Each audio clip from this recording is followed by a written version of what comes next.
Um caso que levanta várias questões que vamos agora analisar neste testemunho direto. São meus convidados o Jorge Pinto, do Sindicato dos Trabalhadores do Comércio, António Brandão, professor da Faculdade de Economia da Universidade do Porto, Ivo Domingues, sociólogo da Universidade do Minho, e João Cruz Ribeiro, advogado. Mais uma vez, muito obrigada por terem aceito o convite para estarem presentes neste debate. Endereçamos também o convite ao Grupo Jerónimo Martins, que se mostrou indisponível para estar presente neste programa.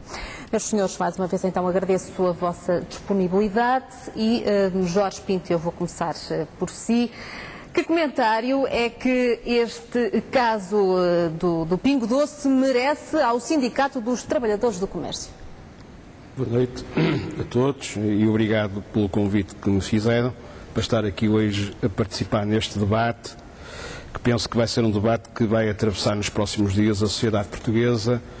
E eu começaria por dizer que, em primeiro lugar, a nós, aos sindicalistas, aos trabalhadores, chocou-nos esta ideia do Pingo Doce desenvolver esta campanha no dia 1º de maio. Aliás, nós podemos afirmar e dizer com toda a propriedade que houve muitos trabalhadores do Pingo Doce que fizeram greve neste dia. O Pingo Doce encontrou muitas dificuldades para montar nas linhas de caixa um conjunto de trabalhadores que desse resposta a esta situação, e nós pudemos hoje já verificar, falando com muitos trabalhadores, houve operadores de caixa que estiveram desde as 9 da manhã às 5 da tarde sem saírem do seu posto de trabalho, sem poderem ir à casa de banho. Eu, aliás, lamento que na maior parte das intervenções que tenho ouvido até hoje, na rádio, na televisão, ninguém se tem preocupado com os trabalhadores do Pingo Doce, que foram sujeitos a uma pressão tremenda, sofreram problemas que só eles é que sabem. Hoje há trabalhadores que nem sequer podem manusear os sacos, têm os punhos completamente cheios de problemas, porque efetivamente aquilo foi uma coisa salvista, não é? Só quem assistiu e quem viveu no dia-a-dia no interior daquelas empresas é que pode ter uma ideia daquilo que aconteceu. E, portanto, nós, quando dizemos que o Sr. Jerónimo Martins, mais concretamente o seu proprietário, Soares dos Santos, desencadeou uma luta que ele vem assumindo ao longo dos últimos tempos contra o sindicato. Eu gostaria de dizer só aqui, para se perceber aquilo que eu estou a dizer, o Sindicato dos Trabalhadores de Comércio, na loja Pingo Doce, isto é, no Grupo Jerónimo Martins, tem uma taxa de sindicalização perto dos 35%, temos mais de 6.000 trabalhadores associados no sindicato, temos 200 delegados sindicais nas 200 e tal lojas que existem, aliás, nas 369 lojas que existem no país. Portanto, nós temos uma organização muito forte, porque temos a compreensão dos trabalhadores. E, portanto, quando dizemos, em primeiro lugar, que esta medida teve, em primeiro lugar, o abafar do 1º de maio, mas é evidente que também teve aqui uma componente económica. E nós temos dados que eu depois, ao longo do debate, irei trazer para o debate para perceber o que é que está aqui em jogo, mas não gostaria de deixar de dizer e de afirmar, em primeiro lugar, que nós estamos muito preocupados que este senhor, o Sr. Jerónimo Martins, tenha desencadeado uma ação deste tipo logo no 1º de maio e não aproveitasse para fazer noutros dias que podia fazer. E, portanto, a nós, aos sindicalistas, aos trabalhadores, num momento de grande crise, de grandes preocupações, em que os trabalhadores se queriam manifestar na rua face às políticas que estão a ser desenvolvidas, foi impedido e foi, por outro lado, abafado, porque hoje e ontem e anteontem, em vez de falarmos do 1º de maio e dos problemas que estão a assistir à sociedade portuguesa, temos falado só do Pingo Doce. Jorge, então o que é que lhe parece informações que têm corrido na comunicação social, nas redes sociais também, de que muitos trabalhadores do Pingo Doce têm vindo a manifestar sobre um dia de folga que passaram a ganhar devido ao trabalho no 1º de maio. Foram também, dizem, pagos a triplicar e vão ter um dia em que vão poder usufruir desta promoção, mas sem esta azáfama. Uma informação que não está nem confirmada, nem que foi até agora desmentida.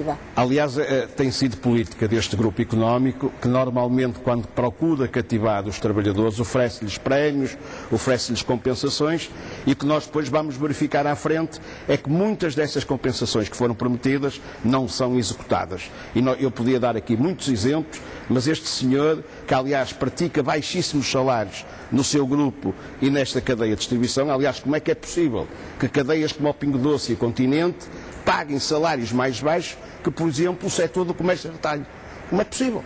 Quer dizer, um comércio a retalho que está de rastros, está com dificuldades enormíssimas e pratica salários mais altos, ainda que muito ligeiros, mas são mais altos, porque este setor que tem sobrevivido fundamentalmente, não é, na base destas políticas de captação, não é, de gente para comprar nas suas lojas, mas também pratica, não é, políticas de baixos salários, que é, aliás, o que acontece um pouco por todo o país. Não é? Deixe-me ouvir agora a opinião de Ivo Domingues, sociólogo que está connosco neste debate, para tentarmos também compreender um pouco aqui a reação dos portugueses. Como vimos na reportagem, havia de tudo um pouco no centro, no supermercado.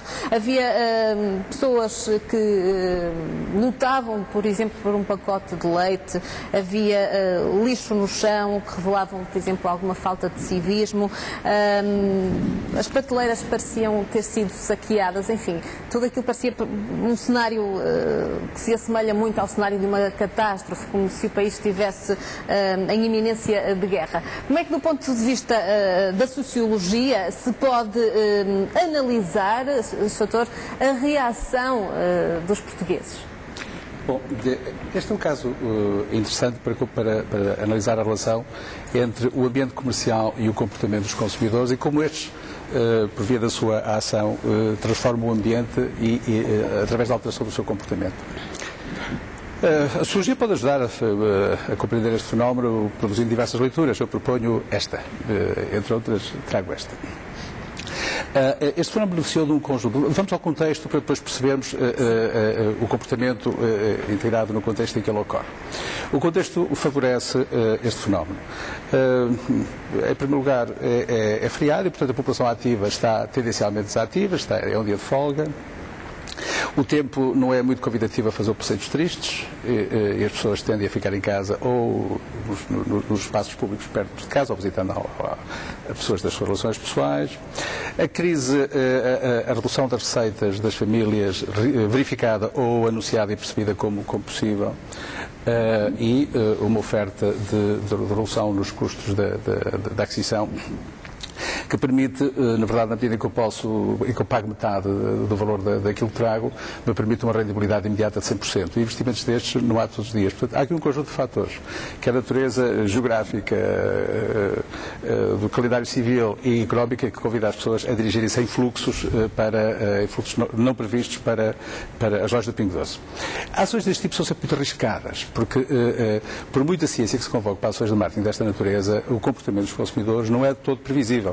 Se a gente se lembrar, por exemplo, um dos produtos, um automóvel que era da marca Ford, foi dos produtos mais testados, que mais orçamento aplicou na testagem, na pesquisa de mercado, foi um fracasso do ponto de vista das vendas.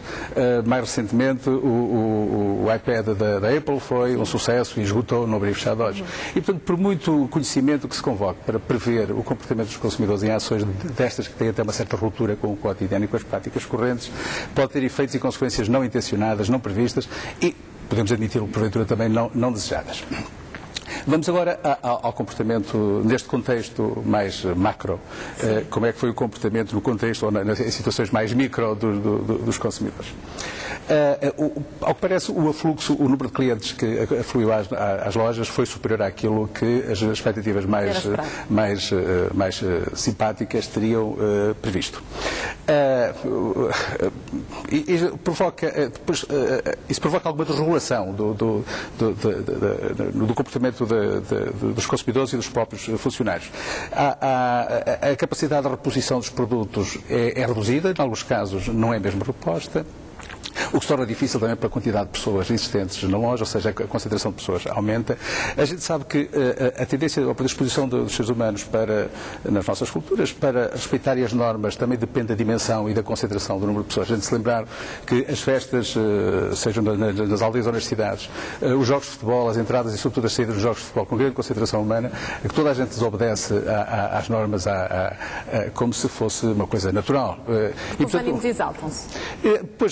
Mas eu diria, a grande concentração de pessoas, independentemente do estado de espírito, cria condições para suspender as normas temporariamente. E também foi um pouco ali o que aconteceu, ou seja, as regras da operação não são respeitadas, quase são suspensas, os funcionários não conseguem repor, alguns clientes também não repõem o sítio de onde tiram, deixam o queiro e não repõem no sítio.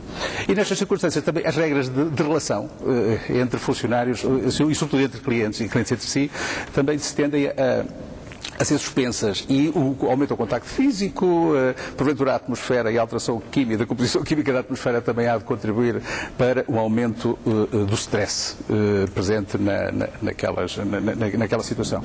E é natural que os conflitos, ou pequenos conflitos, surjam e que, em algumas circunstâncias, o poder da argumentação ou o poder discursivo tenha sido substituído pelo poder físico ou pela ameaça do poder físico. E nessas circunstâncias foi preciso chamar uma outra fonte de autoridade externa para fazer alguma regulação dos comportamentos daqueles consumidores. Uhum. Eu diria, se me permite... Sim, diga. A escolha da data pode não ter sido, e acho que não foi mesmo... Não foi por acaso. Não foi, pois eu não arrisco a dizer que... Independentemente da razão e do motivo, sabemos que não foi por acaso. É difícil analisar ou comentar a estratégia desta organização por duas razões. Em primeiro lugar, porque o fator contextual também favorece esta ida às lojas deste grupo. É que este grupo criou uma fundação que se dedica ao financiamento de estudos sobre Portugal. E o seu líder tem discursos de responsabilidade social muito finos e até raros no contexto empresarial português. E, portanto, isso também granjeia para o grupo uma legitimidade que favorece a sua existência e a sua sobrevivência organizacional. E isso também seduz essa confiança gerada nos consumidores em geral. Em todo caso, eu não sei se isso, eu não arrisco a dizer que se algumas consequências não intencionadas deste fenómeno, ou desta prática, desta ação, não podem reverter-se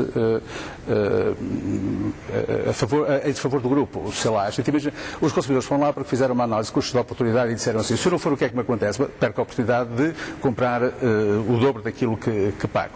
Depois pode ter havido consumidores que devem ter pensado: se eu lá não for, o que é que perco? Nada, perco uma chatice. E estes podem, ou seja, muitos dos consumidores que foram às lojas de Pingo Doce não são consumidores fiéis e, porventura, alguns nunca terão entrado nas lojas. E, portanto, esta relação entre consumidores fiéis e consumidores contextuais, que voltarão ou não, pode ter alguns efeitos não desejados para o Pingo Doce, mas o futuro dirá. Sim, deixe-me só acrescentar que o grupo Jerónimo Martins diz que avançou com esta data, o 1º de maio, por ser um feriado em que o maior número possível de pessoas poderia, neste caso, beneficiar de uma proposta muito diferenciadora e que não escolheu a data por tratar-se do Dia Mundial do Trabalhador, mas sim para dar oportunidade a um número maior de pessoas para beneficiar então deste desconto. Professor António Brandão, eu passo-lhe assim a palavra.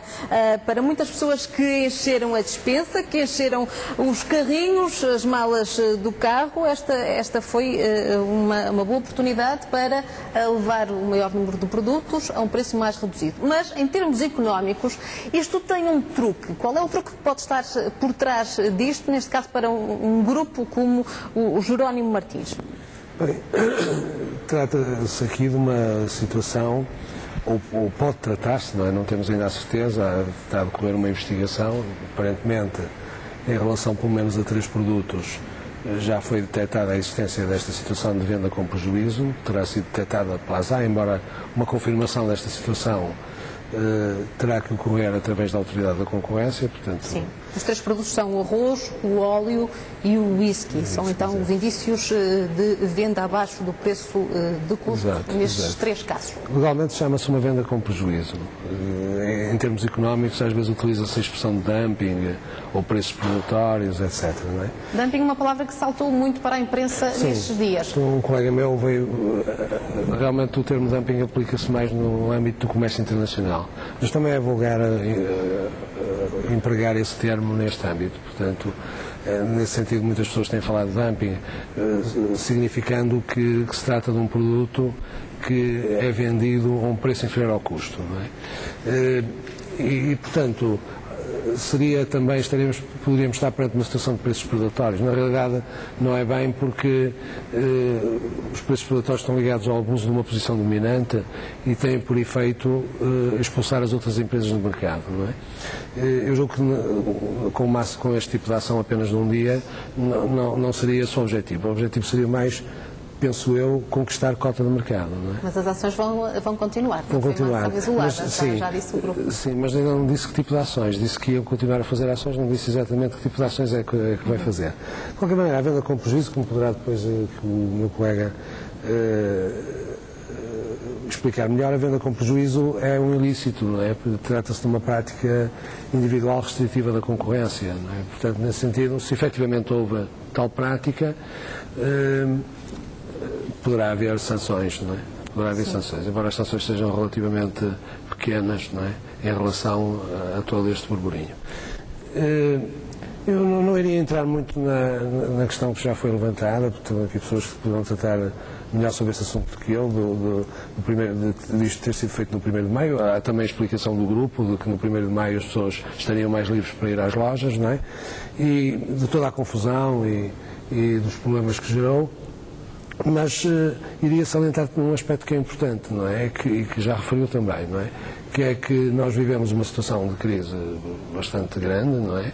E, portanto, tende a aumentar a pobreza e mesmo até dificuldades alimentares, sim, etc. Fome. E, portanto, as pessoas entenderam isto também como oportunidade e, portanto, nesse sentido, acorreram massivamente porque lhes permitia comprar alimentos a um preço mais baixo, não é? E, nesse aspecto, eu atrever-me a dizer, concordando embora com muitas das questões que foram aqui levantadas, atrever-me a dizer que teve um aspecto positivo, não é? Que as pessoas puderam trazer para casa produtos a um preço mais barato, o que habitualmente, e também para introduzir um bocadinho, digamos, mais de debate aqui, porque realmente não é todos os dias que temos possibilidades de ir comprar produtos a preços tão baixos, não é? É verdade. Aliás, eu, não sabendo da existência dessa promoção, nesse dia levanto muito cedo sempre, então fui fazer compras a um hipermercado da concorrência, não é?